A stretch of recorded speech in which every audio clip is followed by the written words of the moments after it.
Many years ago, in the beautiful city of Port Harcourt, there lived two girls whose friendship was deeper than most people's bloodline.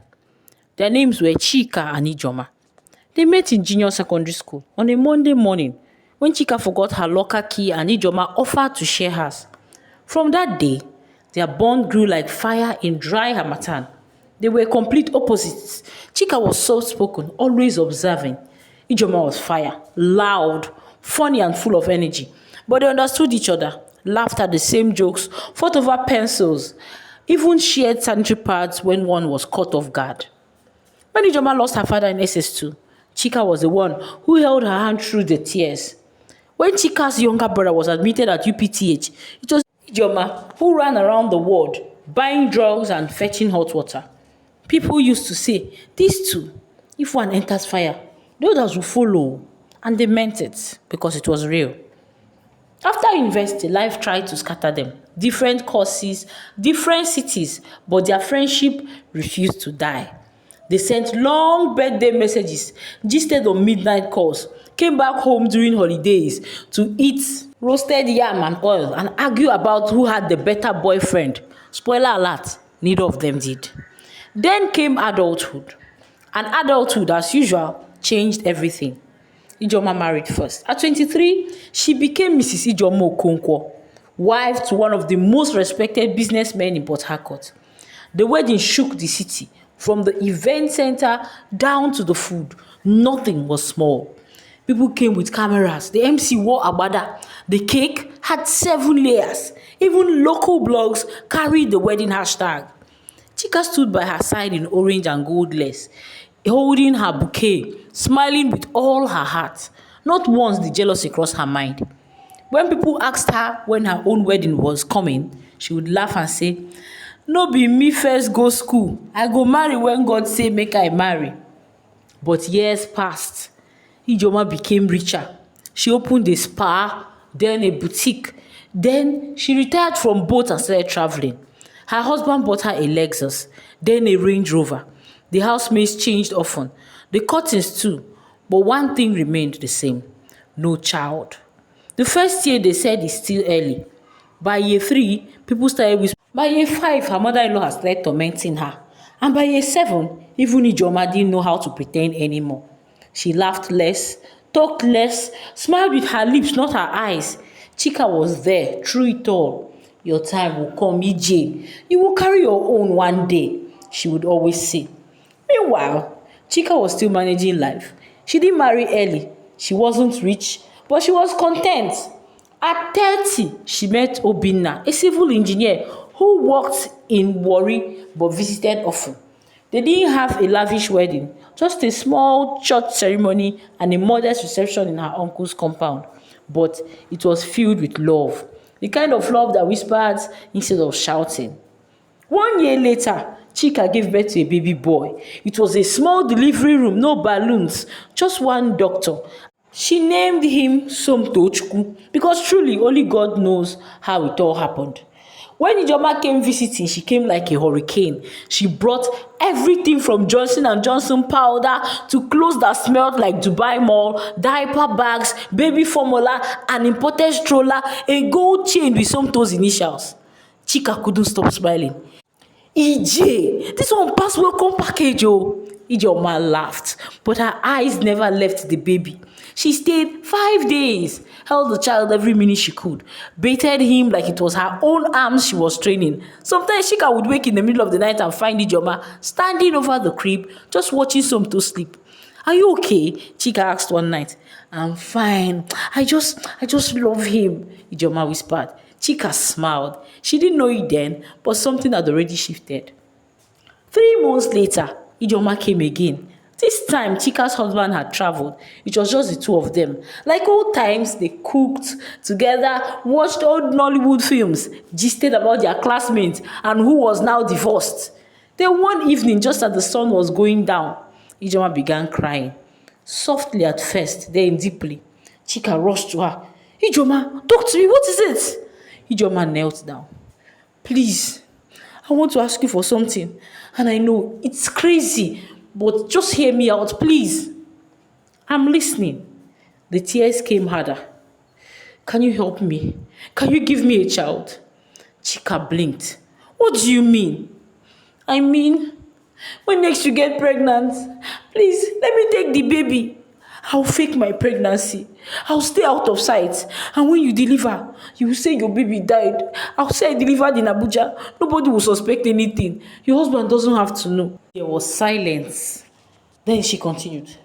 Chika, I'm dying inside. This pain is killing me. You've known me all your life. Please, please give me something to hold, something to call mine. Chika's mouth went dry. She stood, walked around the room, tried to speak, but the words refused to form. Give away her own child? Lie to her husband? Break her own heart? But this was Ijoma, her friend, her best friend and sister, the one who once paid her school fees without asking for it back, the one who stayed beside her mother's sick bed for 2 weeks in 2012. Could she really say no? That night, Chika cried herself to sleep. The guilt of even considering it burned through her. But by morning, she had made up her mind. Months passed. Chika got pregnant again. She called Ijoma. She told her, I'm pregnant and I'm going to go ahead and give you this baby. God bless you, she kept saying. God bless you. Then came the 6-month scan. The doctor told her she was having twins. Chika stared at the screen. 2 beating hearts, 2 tiny lives. She was excited. At least she would have one and give her friend the other one. She called Ijoma again. EJ, I'm carrying twins. Ijoma screamed. Chika, God has smiled on us. So I'm going to be carrying twins, Ijoma screamed. No, we agreed on one. I'm keeping one. There was silence. Then Ijoma replied, okay. The day of the delivery came. It rained. The power went off for 30 minutes in the hospital, but eventually Chika delivered 2 boys. Same eyes, same cheeks, same innocence. She named hers Chidi. Ijoma took the second one and named him Tobenna. The nurses didn't ask questions. Everything had been arranged initially. Chika watched Ijoma carry her son out of the room with joy on her face. That night, Chika stared at the empty space beside her bed and cried until her throat hurt. Ijoma threw a dedication party that shook Port Harcourt. White tents, live music, Ankara souvenir bags. The child was paraded like a prince. Chika stayed home. She held Chidi close and whispered, I did it for her. I did it for her. Let this be enough. Years after Tobenna was handed over, something strange happened. Ijoma, still trying to ease her guilt, helped Chika start a business. It was a skincare and wellness shop, tucked into a nice plaza just off Ada George Road. She gave her the money quietly. No receipt, no agreement, just friendship. You deserve to feel like yourself again, she said. Chika wept that day. I don't know what I did to deserve you. But her gratitude didn't last long. Ijoma called, Chika, you won't believe it, I'm pregnant. Chika smiled, but something inside her broke again. That's wonderful, EJ. She didn't know it yet, but her sacrifice will soon come back to haunt her. Not as a blessing, but as a boy with bruises on his back and her name buried deep in his memory. Years later, Ijoma gave birth to her daughter and later a son. And everything began to shift. Tobenna was no longer the prince. He became the errand boy, the scapegoat, the one who got blamed whenever her other children made mistakes. Chika visited often, always unannounced. Sometimes she found him outside, shirtless, sweeping the compound while the others watched cartoons. Sometimes she would notice he hadn't eaten, that his birthday came and went without a balloon. And each time she tried to say something, Ijoma would shut her down. Don't come here to monitor me, oh, Ijoma said one afternoon as she applied lipstick. You gave him to me. Face your own child now. I didn't give him to you to suffer, Ijoma, Chika replied, voice shaking. You begged and I helped you. Ijoma scoffed. Health. Helped me. Did you not collect money from me later? What was that business money for? Chika's eye widened. I never. Oh, please, don't start. Do you want me to tell your husband? Because we both know how strict he is. Let me just say one word and he will send you packing. You think he'll believe you gave his son out of love? That became her weapon. Every visit, every concern, every protest, Ijoma will remind her, be careful, Chika. Don't forget what you did. I will open my mouth. You know your husband. He doesn't tolerate lies. And so for years, Chika kept quiet, boiling inside, crying at night, begging God for a way out. Then, one evening, years later, something snapped. It was past 7 p.m. Rain was falling. She was coming back from a church program when something told her, go to Ijoma's house. She got there, unannounced. The compound was dark except for a dim kitchen bulb. As she entered the gate, she saw him, Tobenna, standing in the rain, wearing slippers too big for him, soaked to the bone, holding a tray of pap in both hands. He was shivering. Tobenna! He turned, his eyes widened. Mommy Chika! She rushed to him and grabbed the tray. What are you doing outside? Where is your mother? She said that she wait until her friend finishes hair in the salon before I come back in. Chika's heart exploded with rage. She marched inside, dropped the tray on the floor and stormed into the living room. Ijoma was there, painting her nails. Ijoma, are you mad? That boy is standing in the cold rain and you're in here doing manicure. What kind of woman being are you? Ijoma barely looked up. Chika, don't start here. I will start and finish today. That boy is not a dog. He is just a child. My God. Ijoma laughed. Oh, so you remember he's a child. After 8 years, after you collected money from me and gave him away like beans. I never sold him to you, Chika shouted. I gave him to you because you cried. You begged me, remember? Because I thought we were sisters. Well, we are not. And let me remind you again. One word to anyone and I will expose your secret to your husband. And he will change the lock before you even reach his gate. You know him now. You know he can't forgive you. He does not tolerate nonsense. Chika stood frozen. Tobina had quietly entered the room behind her, still shivering. He looked at both women, one red-eyed with rage, the other smirking like she held the world. And Chika knew it was time to stop hiding. That night, Chika sat at the edge of her bed, her back straight but her spirit folded. Her husband was snoring softly beside her, the steady deep breathing of a man who trusted peace. She envied that sleep. She hadn't known peace since the day she gave her child away.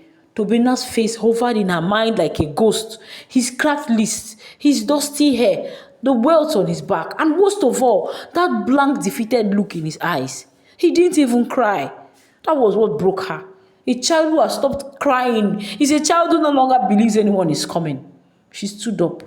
Her feet moved on their own. She walked to the wardrobe, pulled out a small box from the bottom drawer. Old birth certificates, scan results, a photo of the twins on the day they were born. She ran her finger across the image. 2 boys, 1 story. Half of her had been living with her. The other had been living like a stranger. By 4 a.m. she was still pacing. Her husband stared, rubbed his eyes. Chika, you're not sleeping. She knelt beside the bed. Obina, I need to tell you something. Please, don't say anything until I finish. She was shaking. And then she told him everything. From the visit, to the plea, to the pregnancy, to the secret child, to the money given for business. He sat up slowly, didn't speak, didn't even blink. When she was done, she was sobbing like a child. Obina looked at her for a long time. Then he stood and walked to the window. Ijoma, he said finally. That's your friend? That rich one? Yes. And she's the one abusing my son? Chika nodded helplessly. He turned around, his jaw clenched. I don't need any proof. I don't need any court documents. We'll do a DNA test if she tries anything stupid. But first, I want my son. They drove in silence the next morning. The sun was still low, the streets not yet busy. Chika stared straight ahead. Obina's hands gripped the steering wheel like he was holding back the world. At Ijoma's gate, the gate man opened the door without smiling. Inside, Ijoma was feeding her youngest son. Her husband Emeka was in the living room reading the papers. When they saw Chika and Obinna, they exchanged a confused look. What's going on? Ijoma asked. Obinna didn't waste time. We've come to collect my son. The room went still. Emeka blinked. Excuse me? Chika stepped forward. Years ago, Ijoma begged me for a child. When I got pregnant with twins, I gave her one of my sons. She pretended she was pregnant. I lied to my husband that my baby died. We made that mistake together, but now I want my child. Ijoma opened her mouth to speak, but Emeka raised a hand. Is this true? Ijoma looked at the floor, then back up, then slowly nodded. Emeka dropped the newspaper. So Tobena is not our son? Chika's voice cracked. He is mine. His name is Tobena, but I named him. I carried him. I gave birth to him, and I'm taking him back. Obinna turned to Ijoma. You begged, you cried, you said you wanted to be a mother. And she, your friend, gave you a child, her own blood. And this is how you repay her. Bruises, hunger, shame. You don't deserve this boy. Tobena was called out from the living room.